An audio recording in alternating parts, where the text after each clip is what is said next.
Hey Rob here, how you doing? Tuesday morning, thought I'd share something with you.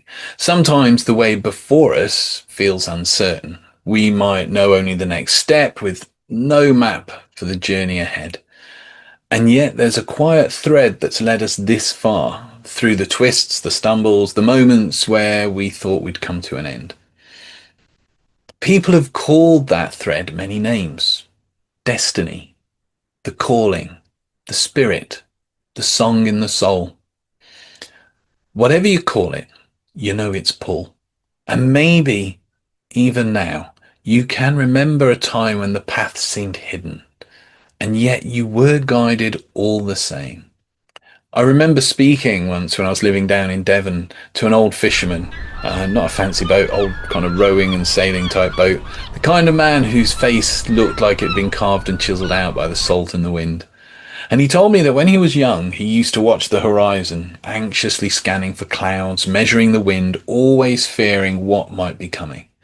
But the older he got, the more he began to just trust the feel of the tiller in his hands.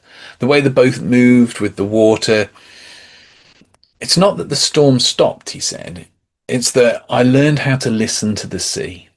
The sea always tells you where to go if you learn its voice.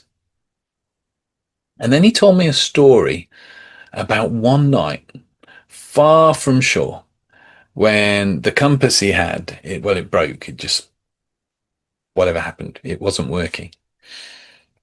That night, the sky was overcast, no moon, no stars. The wind had dropped to nothing and the sea was like glass, the boat just sitting in stillness. He said he felt an unease, that creeping sense that perhaps he'd maybe gone just too far, that he might never find his way back. And yet there was a sound. And it was soft at first, almost more like a memory of a sound, the rhythm of waves lapping against rock, even though there was no land to be seen.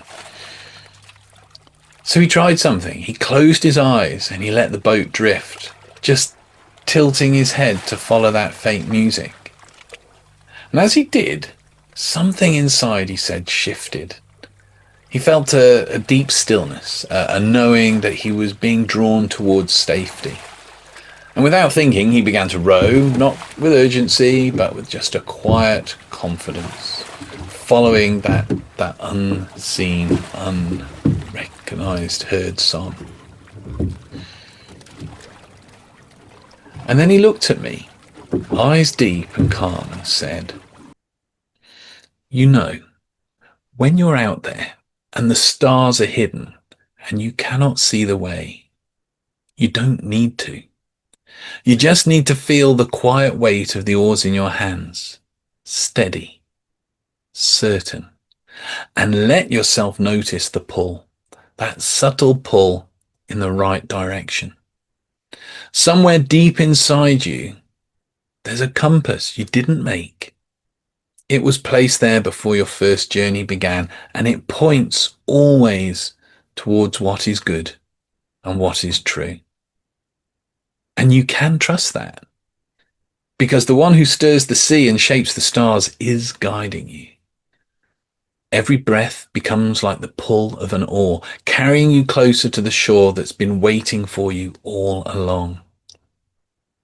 So even when you can't see the way, you can rest in knowing that you are being led."